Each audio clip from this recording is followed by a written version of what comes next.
Minasan konnichiwa, and recently I just got into and started watching Castlevania on Netflix, the Castlevania anime. And first off, I was like blown away by the fact that Konami gave Netflix the rights to do an anime, and I was like, yes, this is good, this is so good, it's going to be a great anime, it's going to be a great show.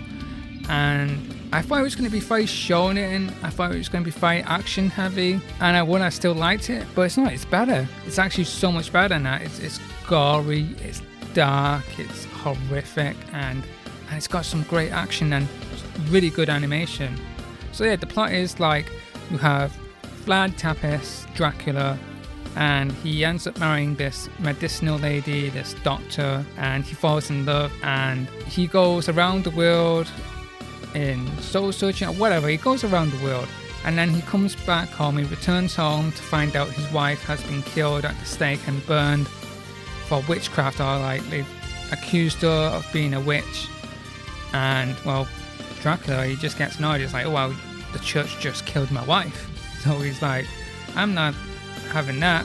So he goes on a murderous rampage and summons a load of demons, and he sends all these demons across the land to kill everyone, and he wages a war against humanity.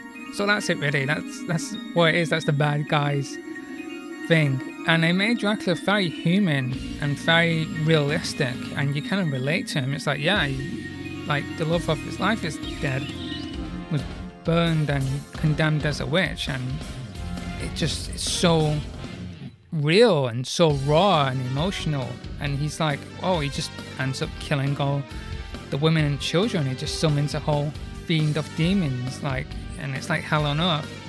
So I think it's Wallachia or something, I can't, Guija, some town anyway. And yeah, and our hero, one of our heroes is Trevor Belmont, a drunken, down on his luck monster demon hunter who's part of the family of the famous vampire hunters of the Belmont clan. So yeah, this prestigious vampire hunter clan. So yeah, and he stumbles on a town that's filled with demons and filled with, yeah, it's basically the whole country's gone bad, and it's just really, everyone's like paranoid, everyone's like, oh no, hell's on us, and even the church is against people, and the church is attacking people. You have these characters, and our hero Trevor Belmont helps these mages, and I think they're called Tarkas or something. I can't remember. Damn.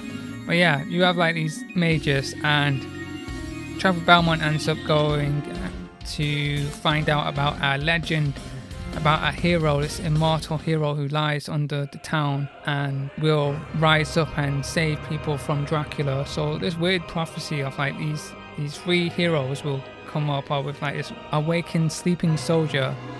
So Trevor Belmont saves this magician, this mage, this female mage called Cypher, and Cypher and Trevor go into the underground to see this sleeping soldier, which happens to be a vampire.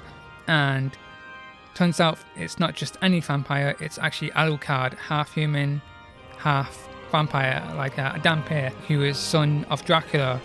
And they find out, okay, wait, Alucard's like, oh, my dad's still raging war? Okay, well, I'm gonna stop my dad. And yeah, it's cool, it's amazing. So the whole plot of like it is just the three heroes, Trevor Belmont, Cypher, and Alucard, teaming up together to beat Dracula and saving the world. That's what it is, and it's awesome. The animation is really good, and the characters are very well drawn, well animated, and it's just great backgrounds as well.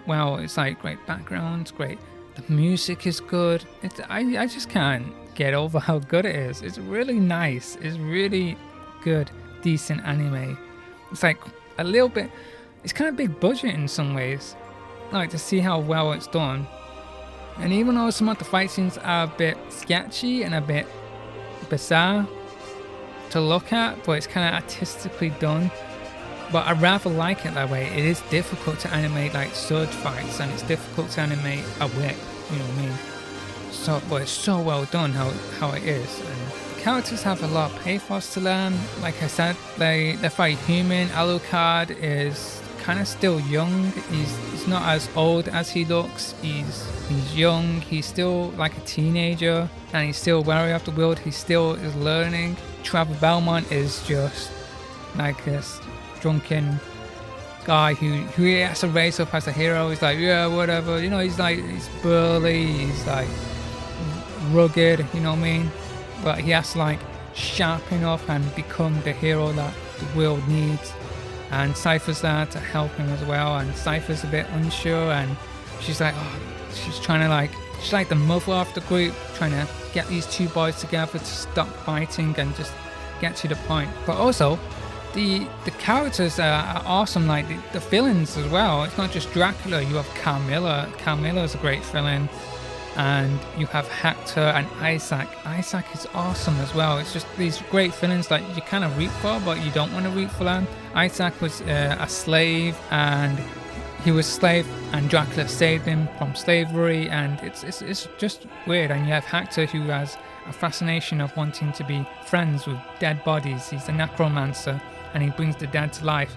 But the reason why he brings the dead back to life is because he's a lonely man who hates the company of humans, and they're like trauma. These villains have trauma, like massive trauma, and it's just absolutely crazy, and I love it. As I mentioned, the story is quite dark as well. It has like really like gruesome moments, and it's actually very well done as well. They have very philosophical talking as well, talk about religion, talking about morality.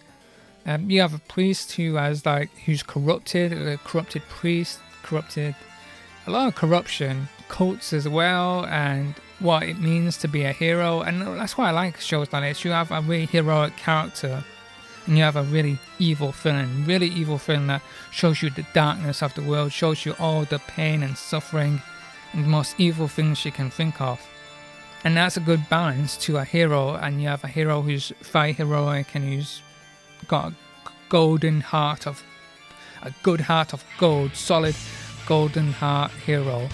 That's what makes a good story as well. Like I said, like the villains they're grey as well, even though they're like evil, like kind of like grey. You kind of understand the way they think. You understand why they think like that, you know, with like humans waging war and fear and abuse and stuff like that.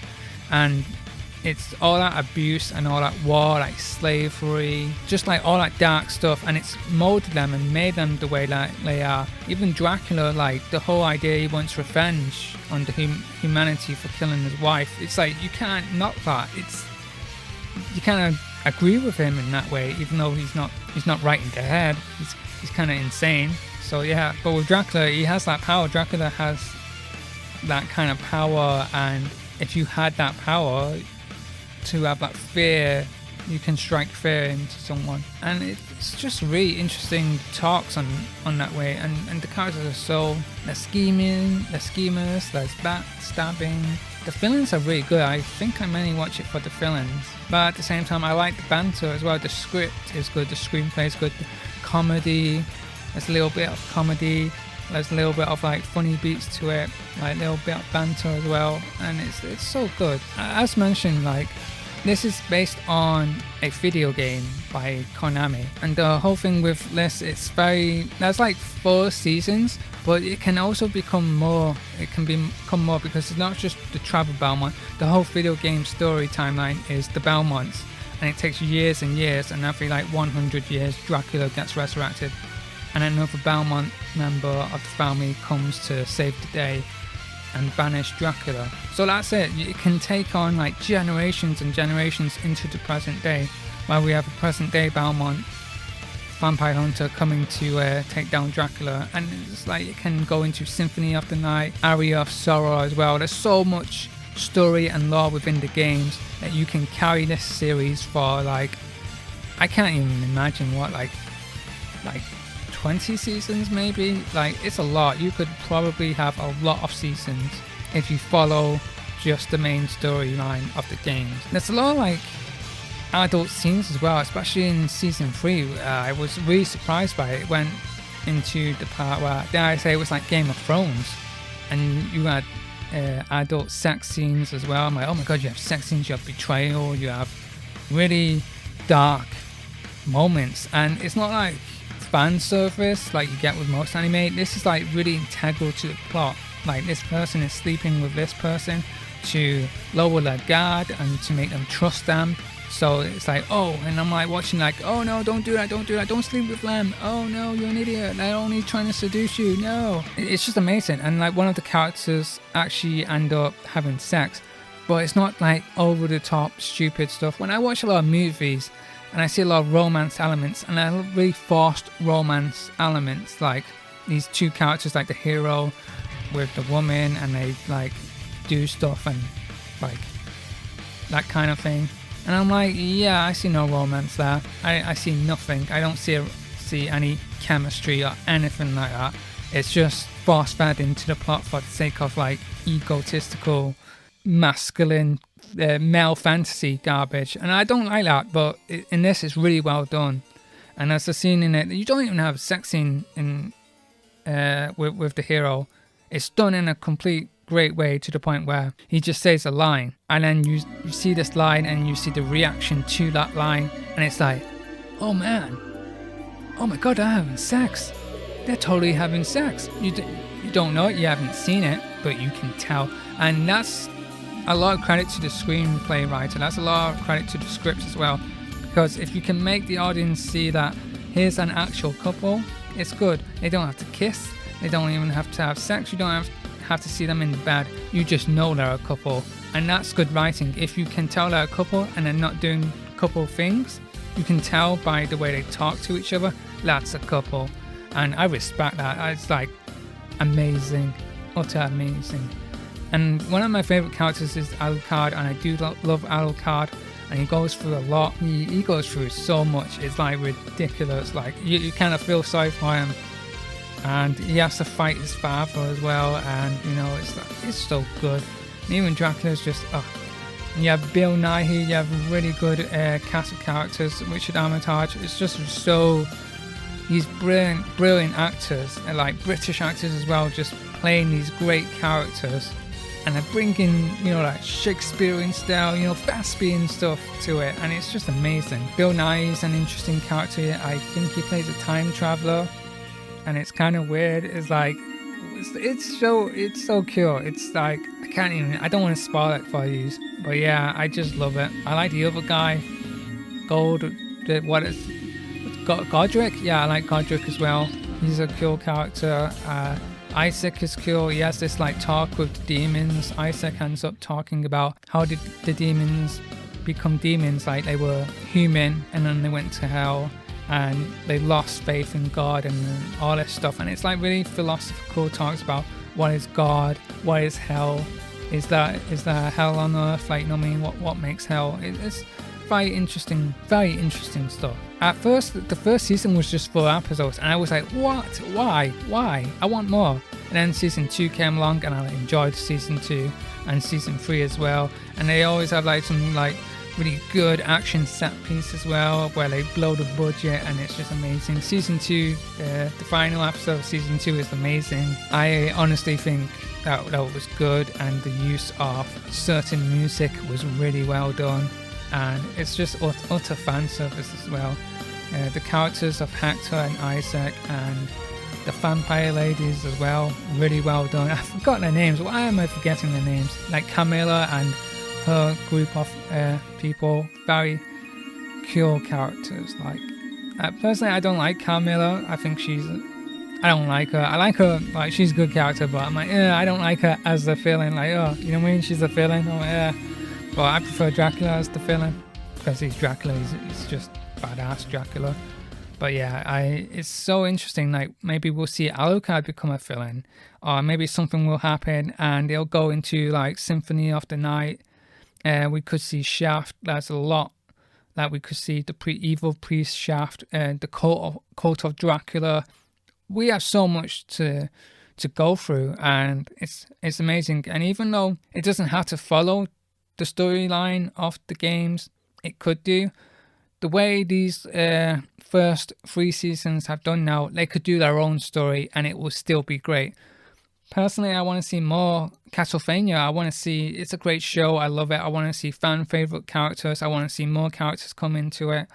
And I want good stories. I just want good stories, good screen, a good script, good dialogue. Because it's like, this is like 5-star pedigree, awesome anime right here. It's like, it's up there as, I say it's like, it's the Game of Thrones of anime in a way. Okay, not really. It's like Attack on Titan might be considered that, but like this is like on par with Game of Thrones dialogue. This is on par with Game of Thrones and other great TV shows as well. Don't knock it because it's anime. It's actually really adult and it's really good.